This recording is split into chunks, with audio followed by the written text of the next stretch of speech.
Hey guys, welcome back to another video, and today I'm going to do something by request actually. A guy DM'd me on Instagram and said, Stephen, can you make a video talking about alternatives to Harry Kane? And I thought, that's a good idea, so that's what I'm going to do today. 7 alternatives to Harry Kane, and don't skip ahead and look through them. Watch them one by one, don't spoil it for yourselves. That's what I'm going to do today. Before I do that though, I want to say thank you to OneFootball for continuing to be absolutely awesome. Go download OneFootball right now in the link in the description below. It's incredible. It's a fantastic app. I've been using it for over 3 years, and of course at the moment it is also the home of Euro 2020. So if you want to get ahead of the game and stay on top of all the stats and all the big news from Euro 2020, and of course all the big news and stats on Manchester City's transfer window, make sure to go and download OneFootball in the link in the description below. It also helps support my channel, which is absolutely lovely. So if you want to help support Stephen here and get a very good app for absolutely nothing, it's free wherever you are. Go and download OneFootball by clicking that link right in the top of the description of this video and getting it on your phone. Do it right now. Let's go into the 7 alternatives to Harry Kane, because Harry Kane, of course, is Manchester City's #1 target if you believe what we've been reading in the paper, and there's a good chance that, you know, this deal may progress over the next week or two. But during the Euros, I would probably wager quite a lot that this isn't going to get done anytime soon, which will, of course, increase speculation around alternatives. Expect plenty of back and forths, and we know from last summer that Manchester City aren't afraid to go elsewhere if they can't quite get their target. That is one thing that relatively strengthens Manchester City's hands when it comes to negotiations. We have literal proof, successful proof, that if one club asks for too much money, we will go elsewhere. We went for Koulibaly, but that never happened. We were in for Koundé at one point, but that never happened. And then, of course, we finally settled on Ruben Dias, and look what happened. He became one of the best defenders in world football and one of the best defenders in the Premier League at Manchester City Football Club, which strengthens our position. So running down through these alternatives isn't a bad idea at all. If anything, it's a common sense idea to look at who Manchester City could go for if Daniel Levy becomes a little bit too frustrating in the pursuit of Harry Kane. So don't forget to hit the subscribe button. By the way, if you are new to the channel, before diving into the alternatives, I want to say hit the subscribe button. Give this video a like as well if you like this kind of content. But anyway, let's get started. The first place we've got to start is obviously Erling Haaland. I'm going to get him out of the way because he is clearly the alternative. We all know an awful lot about Haaland. He's 21 years old, Norwegian. Of course, he has that Manchester City link, given that his dad literally played for the club. And he's been spotted in photos wearing a Manchester City shirt. He's been spotted in a photo next to me. I'm not just making this up. At a game years ago, I had no idea who he was. He was behind me in a game years ago, stood right near me as a Champions League game. He's a big Manchester City fan at one point, and of course it's very hard to deny those connections. He turns 21 next month, so he's only young, and we can't really deny that goal scoring record. 41 goals in 41 games for Borussia Dortmund last season, 16 and 18 in the season when he joined the Bundesliga, and 28 and 22 for Red Bull Salzburg. And of course as well, his international record is good as well, 7 goals in 12 games for Norway, and he's scored goals basically throughout his career. He's very young, he's clearly in the second stages of his career, but we all know Haaland is an absolute beast in front of goal. He was, of course, kept quiet by Manchester City in the Champions League, but there was no shame in that, given City were very good in those ties against Dortmund. But we can't really deny his brilliance. He's an absolute bulldozing forward, a killer, a pure killer with goal-scoring instinct, devastating in front of goal, can do everything, headers, penalties, drive forward. He's an absolute beast in terms of pace and physicality as well. Lightning quick when he gets going. He's like a steam train. Tall as well. And the ceiling really is, his ceiling really is, it's hard to view it's that far, that high. It's honestly, we're looking at a guy who could have a Ronaldo level impact. He could be that kind of player, score a ton of goals, you know. A potential Ballon d'Or winner. That's not an exaggeration. And of course he has the football pedigree. He feels no pressure. He's absolutely ice cold. And I've got no doubt whatsoever that wherever he goes, he's going to score a ton of goals. He's just a killer, an absolute killer. Now, of course, the difficulty with Haaland is that it's just difficult by nature. The Raiola factor is, of course, what we have to consider. Raiola does not have a good relationship at all with Guardiola, but you do get the impression that that necessarily isn't the be-all and end-all, given the fact that his dad, Alfie, ex-Manchester City player Alfie, also has a lot of say in his future. But the difficult thing is more the fee. You know, Dortmund are negotiating with Manchester United at the moment for the sale of Jadon Sancho, and if that does happen, which is possible, you know, it often suggests that it may happen, then they may not need to sell Haaland for another summer, really. And I wouldn't be surprised if Haaland and his agent are relatively relaxed with the idea of staying at Dortmund for another year, given the fact that actually he's got a release fee clause, according to all reports, for like 60 million quid next year, meaning you can get a big fat sign-on fee for him and his agent, and he'll still only be 21 when that happens, you know, so it means absolutely nothing for them to wait for another year. So that's what makes it difficult. And of course what makes it difficult is the fact that we've got an awful lot of rivals for his signature. If he becomes available this summer for whatever reason, Chelsea will go big for him, and I'm sure the likes of, you know, Madrid will be milling around as well, hoping to get him. So he's clearly an option, but he's a very expensive option. You're looking at well north of 100 million to get someone like Haaland. I would love it. He's my dream signing, but is it likely? Probably not very likely at all. But still, if he becomes available, I'm sure Manchester City would be in there, given his age, his connections, and his undoubted ability. Even Guardiola's picked him up before in the past. Next on this list is actually Andre Silva. Now, Andre Silva is not most people's first choice, but Andre Silva is clearly a very good player. He's had an excellent season as well over in the Bundesliga. 25 years old now, the Portuguese international has been fantastic at Eintracht Frankfurt, actually outscoring Haaland as well, with 29 goals in the Bundesliga compared to a 20. To how many did Haaland score last season? Last season he scored 27. So he actually was up there alongside Lewandowski and Haaland, which is very impressive as well for a guy that not many people rate anywhere near to that level. But he's definitely had a really impressive season. He scored 16 goals in 37 games last season for Frankfurt on loan from Milan, I think it was, where he'd also had a decent loan before that, Sevilla the season before, and they confirmed that deal for absolutely nothing. I think they signed him for something like, where was it? It was only a few million anyway. Either way, it was an absolute bargain for them, generally a bargain. He'd come off the back of a big money move to AC Milan for like 38 million euros after scoring quite a few goals with Porto initially when he was a little bit younger. But either way, he's a good player. One thing people say though about Andre Silva is there is the Bundesliga tax, which may be a little bit harsh, but it's a thing that people do pay attention to. The Bundesliga isn't famously good defensively, and a lot of people score a lot of goals there, but necessarily won't score a lot of goals elsewhere. Having said that, how many people would really say no to Haaland? How many people would really say no to, Lewandowski? And of course, De Bruyne came from there. Of course, Edin Dzeko came from there. We've had plenty of good players in the Bundesliga, and there'll be plenty of good players who come from there too. But it is unfair to say he's a little bit untested overall. What could we get for him though? Well, we could get him for a lot cheaper for one. I would not be surprised if you got him for around 40 to 50 to 60 million, which is obviously substantially cheaper than what we'd be looking for Kane and Haaland, of course. And what you get from that is a player, for one, of course, it would be cheaper, but two, you'd get an actual finisher. It's obviously only one season at this level that he's played for, but you do get a player, he's a striker striking. What I mean by that is movement is very impressive.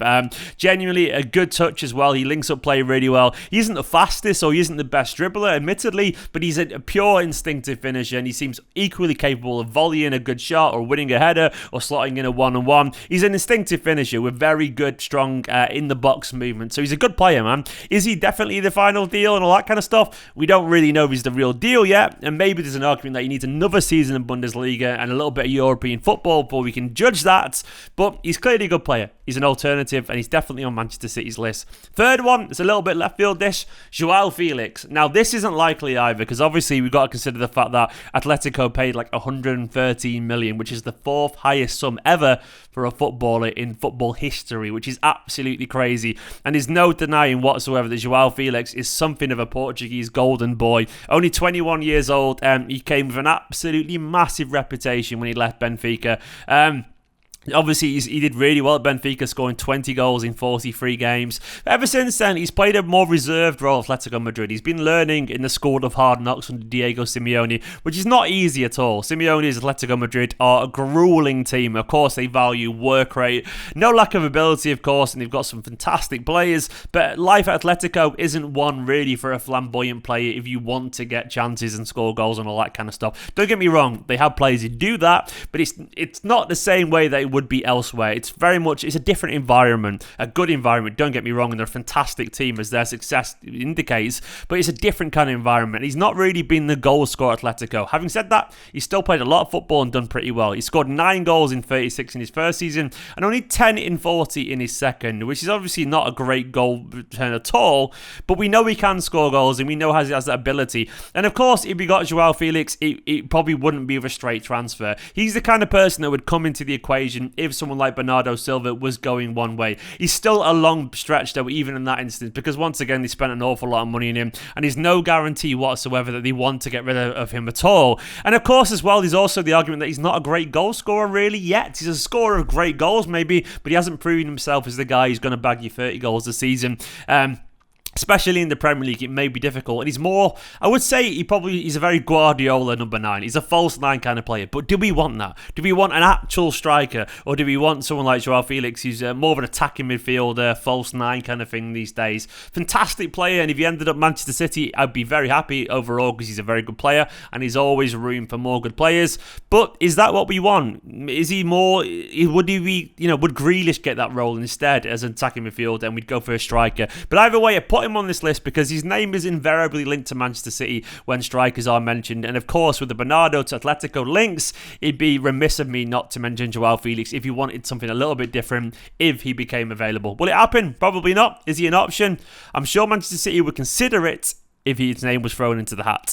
Next on the list is a guy that I've actually got a bit of a thing for now, Romelu Lukaku, the 28-year-old Inter Milan striker. He turned 28 back in May, so obviously he's not the youngest on this list, but he's not the oldest either, and he's obviously a man in immense physical condition. We've all been watching him at the Euros. He's been banging in goals for fun for Belgium for a long time now, and he's got that excellent kind of like hand celebration thing he's got going with Kevin De Bruyne. I like Lukaku. It's controversial to some City fans, but I think he's an excellent player and an excellent footballer, and I've got no doubt whatsoever if he came to Manchester City he would be a lot better than people realise. A lot of people judge him on his spell at Manchester United, where if we're being honest he was totally out of shape. He said it was for dietary reasons, he found something wrong with his metabolism. Some people disagree with that, said he was just out of shape, but either way, whatever the reason was, he was clearly not in his best shape of his career. He was a lot bigger. He's lost about a stone now and he looks like he's in the form of his career. He said himself on Twitter yesterday that life is shining on him right now and he's very happy over Inter Milan, which does obviously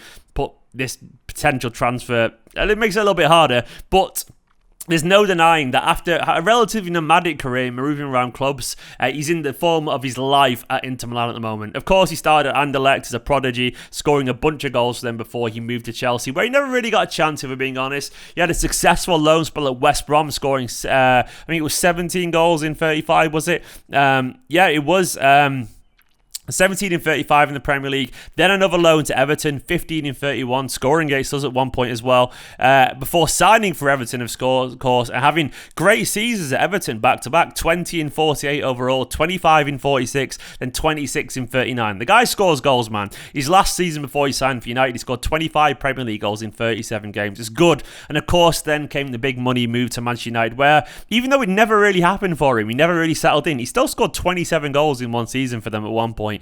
And even in the season before he moved to Inter, he scored 15. The money was big, though. It was like pushing 90 million before he went to Inter Milan. And I think it's fair to say, since he joined Inter Milan for around 80 million euros, which is a lot of money for Inter, it's been worth every single penny. In his first season in 1920, he scored 34 goals, and not in 1920 the year, 19 to 20. He wasn't playing back in World War I era. He scored 34 goals in 51, and this last season, 30 in 44 games for Inter Milan. He's been an absolute beast for them, genuinely fantastic, and more than just the runner and the physicality that he was once known for, maybe a little bit simply oversimplified his performance, and I don't hate Lukaku's always been lumped as a pace and power kind of guy, which is a little bit fair, and there's undertones to that which I don't really like, but I think it's fair to say that he's got better and better under Conte, and he's found his confidence. He's a very happy man, basically, and he loves it there, man. I mean, I've watched a lot of Lukaku at Inter.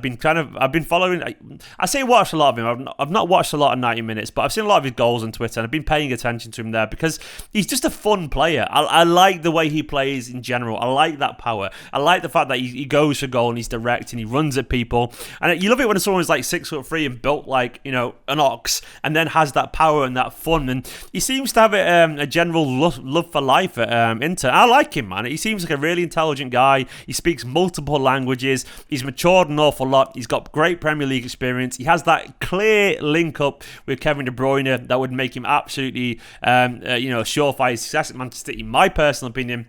And to be honest, his touch has improved. You always followed him around an awful lot that his touch wasn't great. But at Conte's Inter, he's improved an awful lot. His touch is much better than it used to be. And his stats are really, really good. He's definitely prospered in an Inter Milan side that's been built around his strengths. But so his strengths seem to be whatever system he plays in. He's played in lots of different systems at West Brom, at United, at Everton, and Anderlecht, at Belgium, at Inter. And he's scored goals wherever he's gone. I like him, man. I would love the idea of him coming back and just showing Chelsea and United how good he could be in the Premier League if they gave him the proper chance that he deserved, in my personal opinion. Some people will say he would have got that, it was his own fault, but either way, whatever. I would like Lukaku. The only thing is, he would cost around 100 million as well. Is he going to want to move at the moment? Probably not. That's the difficult thing, but he's definitely an option. But one guy who could maybe be a more realistic option is his strike partner at Inter Milan, Lautaro Martinez. Now, Lautaro Martinez is a name that's been linked to Manchester City multiple times. The 23-year-old Argentine international has been obviously scoring goals and, you know, getting hype for a long time now. He moved to Inter Milan from the Argentine Primera Division Racing Club. He moved in the 18-19 season. Ever since he's done pretty well over at Inter Milan. And he's always been that guy that's been linked to Manchester City, and he's been linked to, your Barcelonas and all that kind of stuff for a while. Mainly because as well, at one point, he was compared quite a lot to the next Aguero and all this kind of stuff. Everyone said he's got a lot in common to Aguero. How much? We'll discuss that in a minute. But one thing for certain is that he's a very good player, and he's found an awful lot of form over, once again, under Conte's reign at Inter. He's found his best form last season, and he had a really good season. Like, obviously, he's not the goal scorer of the team. That was Lukaku, but he's definitely capable of scoring goals, and he scored 17 last season in Serie A and 14 the season before. The most goals he's ever scored actually in a Serie A campaign was last season, and he improved his overall all-round game as well. People look at him and go, he doesn't score that many goals, but what I will say is that obviously there's an element where you can score more goals, you know, when you start to play for a better team. Everything is funneled through you. Even Aguero, he's not Aguero, I'm not going to say he is, but Aguero, wasn't like, his goal scoring rate definitely improved when he came to Manchester City compared to what it was at Atletico. He was younger, admittedly, but he wasn't like, he wasn't nearly. His ratio for goals per minute definitely got better at Manchester City, mainly because he was probably playing for a better side, and maybe a more attacking side, though Atletico, Inter, they are different sides, admittedly. But what I will say, there is a chance for Martinez to score more goals if he does come to City. What you'd get from Martinez is a very good player. He's not my number one target, but once again, he's a player, like many on this list that we've got, I would be happy with because he's a very intelligent footballer. Off the back of a very good season, he's formed a formidable partnership with Lukaku, and to be honest, he took on a lot of responsibility last season. He was creating chances.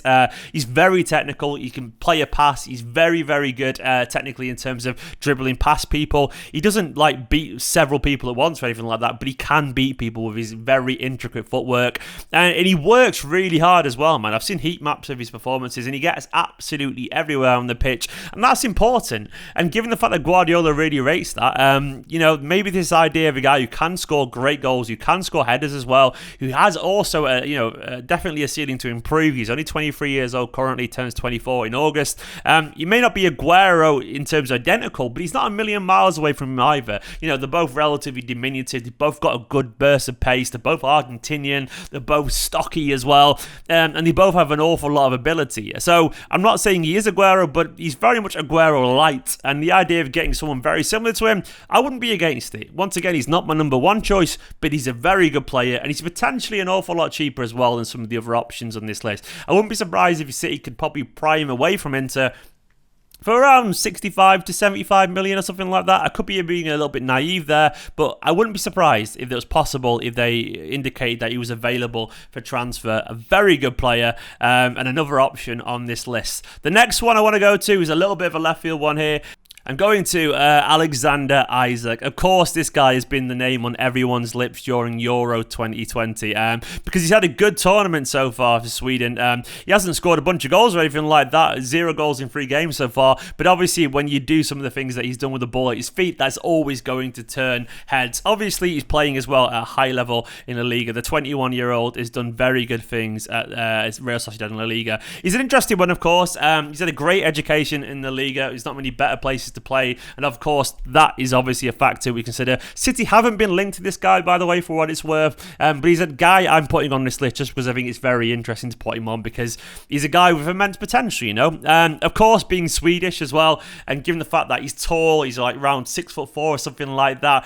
He's also quite slight as well, and he's technically very good. Well, of course, because of all those factors, he's been compared to Zlatan Ibrahimovic before, which doesn't really surprise you. You know, you're tall, you're lanky, which Zlatan was, by the way, when he was younger. Zlatan was quite slight as well until he grew into this absolute physical bastard. If you're all those things and you're technical and you can dribble, you're going to get compared to Zlatan, given the nationality. But like Zlatan, he's a very good player, you know. Like Zlatan was obviously an immense prospect when he was younger, and Isak very much falls into that category as well. This kid is very, very, very special. Is he the real deal, and will he reach Manchester City's levels? I don't know, but what I will say, he's already a very good La Liga striker, and given the fact that he's only 21, that is impressive. And given the fact as well, he's also played around some highly technical players. Of course, our own David Silva, who's had a great partnership with. He's played with, of course, the likes of Odegaard and Oyarzabal as well. So very, very good players for a very, very good team. He scored 9 goals in 37 in his first La Liga season, but then 17 in 34 last season in La Liga, which is a goal every other game, which is good. It isn't like setting the world alight good, but it's definitely good. There's been some criticism of his big chance finishing every now and then, but that's all right, you know, it's all right for a young player. Having said that, you know, I wouldn't say he's as clinical as you likes of Haaland, you know. I think that's a fair thing to say, but doesn't mean he can't be. But what I will say is, you know, it could be that he ends up like Jesus, who's never going to be the absolute killer in front of goal, but he could also get better. You never really know. You know, at that age, what I will say is that he's a very good player with great pace, great footwork, great dribbling, and he's got a really, really high potential ceiling limit, but you don't know if he's going to get there. I would say, given his performances for Sweden, given the fact that he plays for a team, obviously, with very good standing in La Liga, he wouldn't come cheap at all. And obviously, as I said earlier, Manchester City aren't linked to him, but he could be a player that Manchester City go for, and I would not be surprised once again if he's less than 100 million but still 60 to 80 or something like that. He's an option. Will City go for him? I don't know, but he's a rare case of someone that Dortmund definitely got wrong. They can't believe they let him go at 19. They're usually so good at this, but they'll probably argue about Haaland that they got it right in the end. Obviously that was before that, but they probably knew what they're doing. They don't really mess around, Dortmund. But either way, he's got Dortmund seal of approval. They signed him at one point and he's doing really well, and David Silva probably approves of him. I wouldn't complain, put it that way. Finally, it's not another player, it's our own. Why not just make no signing whatsoever? Maybe there's an argument to suggest that all these players are a little bit overpriced, and maybe someone like Haaland becomes available next year, and in fact, we just go what we've got. And I put a whole bunch of things in the little image next to me. Could it be that we use Gabriel Jesus? Could Gabriel Jesus finally step out the shadow of Sergio Aguero, and with a season where we just say to him, you are on number 9, you are going to get 20 games in a row, and you will get a chance to prove yourself. Maybe you could find a bit of confidence in front of goal and make himself the number 1 striker for Manchester City Football Club, because he's a fantastic footballer, but it's in front of goal where that killer mentality seems to be lacking. At one point, it looked like he was going to have it in his career, but for whatever reason, the last couple of years, he seems to have lost a little bit of that edge. Could he find it again if we gave him the chance? Could he be the one? Could we look at Ferran Torres, a guy who's proven time and time again over the past few months that actually he's a bit of a killer in front of goal? He never was meant to be a striker, but we cannot deny that Ferran Torres has a clear striker's instinct. He's an absolute astounding finisher. Scored the other day with a wonderful back heel for Spain, and of course that hat-trick towards the end of the season. He scored great goals every single time he's played through the middle for Manchester City. Could he be the project that Guardiola needs? Does Guardiola want a project is the big question there. But either way, could Guardiola turn someone like him into an actual striker?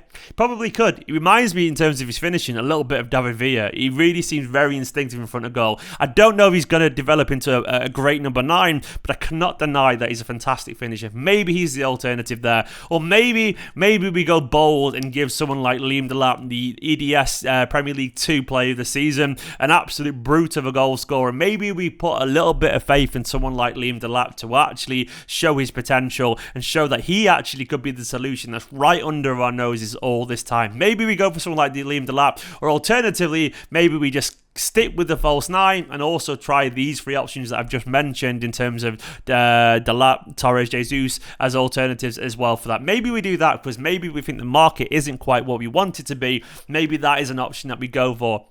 It's not my number 1 option, if I'm being honest, but it's an option that I would not be surprised if it happened. I'd be a bit disappointed if it happened, but I wouldn't be surprised at the same time because you never actually know what's going to happen. Guys, there are 7 alternatives to Harry Kane. Of course, there's loads more players you can mention. I'm sure people will be mentioning down in the comments their ideal options for strikers if they're not on this list. And I couldn't list every single player available. But having said that, there's plenty of food for thought there. Let me know. Hopefully, you enjoyed this video. It went on a bit longer than I was planning. But I did my research on all these players, as you can probably see. Hence why each player got a fair old whack of chat from myself. Hope you enjoyed this video. Thank you, of course, to all the patrons currently scrolling down the side of the screen. If you want to help support this channel a little bit, you can go to patreon.com/Esteemed Kompany and get a shout out, and you can get all that kind of stuff and get in the Slack group. Or of course, just like and comment and subscribe.